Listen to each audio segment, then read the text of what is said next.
My name's Mars, and I'm not wearing pants. My name's Mars, and I only own black hoodies. My name's Mars, and I'm just like you. Actually, probably worse. 3 months ago, I was in a pretty bad motorcycle accident. I broke both my ankles, had road rash all over my body, major surgery on my left hand, and surgery on both my elbows. Needless to say, I'm lucky to be alive. I've had to pay for physical therapy out of pocket, and while not being able to work, that can be difficult. So I had to get creative and find a way to make money while sitting at home. Pretty much I was backed into a corner and forced to lock in. So, how do I make money? The answer is pretty simple.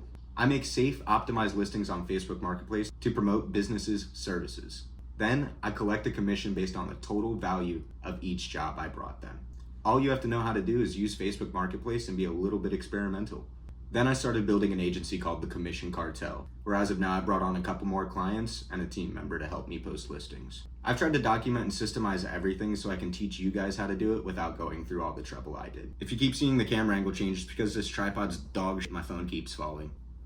I started a new terminology called RFR, or risk-free return. This is due to me not being able to calculate an ROI or a ROAS due to the fact that I don't charge an upfront cost and I don't have ad spend. However, if you calculate it the same, my business model pulls a 6.67 RFR, which any smart small business owner would jump on immediately. Which brings me to my first topic, how do we get your first client?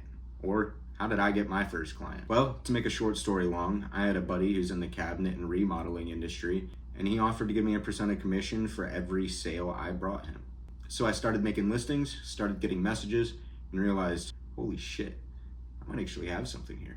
I can bring on more clients, I can bring on more team members, and I can scale this whole thing and teach other people how to do it. I recommend just reaching out to small service-based businesses in your area. Tell them you want to give them more business for free. Who's going to say no to that? No upfront costs, just a percentage of commission whenever you bring them a sale. This can be through cold calling, emails, or even social media. My biggest suggestion is you systemize this entire process to make it easier for you to stay consistent. Write your scripts for the clients.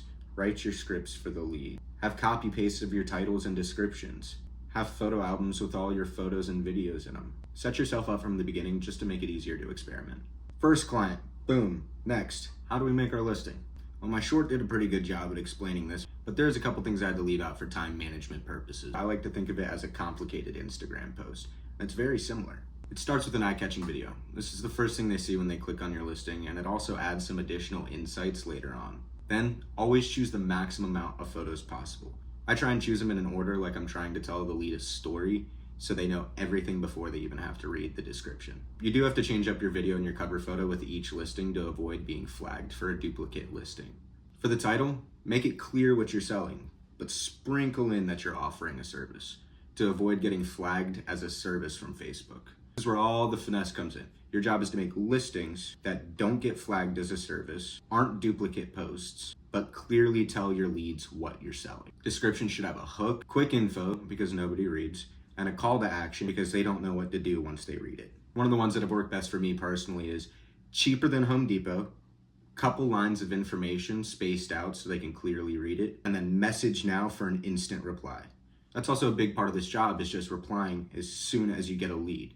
You have no idea how big of a difference it makes in conversion rates if you just reply immediately. For the rest of the details on how to make your listings, just check out my latest short. Let's get into what to do with your leads.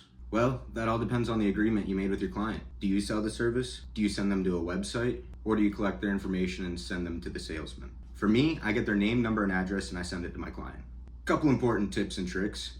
Keep a file of all your leads in your notes. All the information you get from them, dates and times, appointments, all of that. Then go to the reminders app on your phone. Yeah, the app you've never opened before, and set reminders to follow up with all your leads. And most importantly, do not give off scammer vibes. There is so much scammer activity on Facebook, people will be terrified to give you their information. Try and give them more information about you than you ask from them to build trust. And show understanding that you know there's scammers out there and they don't want to give you their information. Offer to work around that with them. And my last piece of advice is, don't give up. It takes a few days for your listings to get circulated in the marketplace algorithm. If you only get a couple views, no messages, keep posting, keep experimenting. Sometimes your funnel will start getting blown up from a post you made 2 weeks ago. So I've had a couple questions on social media and I feel like these might be some questions that you guys have as well. So I'm gonna answer a couple of those. First question is, do you use your personal account? Yes. I use the same Facebook I've had since 2014, and this does two things. It builds trust with Facebook, and it builds trust with your leads. They don't want to see some account made last month with no posts on it. Is there a posting limit? Absolutely not, but you can get flagged for posting service or duplicate listings. You avoid this by changing up your video, photo, and title, and maybe a little bit of the description in all your listings. Experiment and see what works. If your post gets flagged, it's not the end of the world. Try making a safer version. How consistent are the jobs that I get? Consistency will fluctuate based on a million different factors. What industry you're in, if it's busy season for them, how often you're posting. What I've done to offset this is I've diversified my clients. Like I said before, I work with a cabinet and remodeling company, and I also work with a trailer rental company. The remodels, I have to wait longer for my payout, but it's a bigger payout. Trailer rentals is more rapid, but smaller payouts. And lastly, how much time do I spend a day doing this? I've spent a lot more time than you have to. Between researching, building an agency, and trying to provide you guys with the information to do the same, it takes up pretty much my whole day. All it takes for you is a systemized approach and one listing a day. If you want to find out more or join the Commission Cartel's Learn and Earn program, DM me on Instagram. We're giving away our first few spots for free, so join while you can.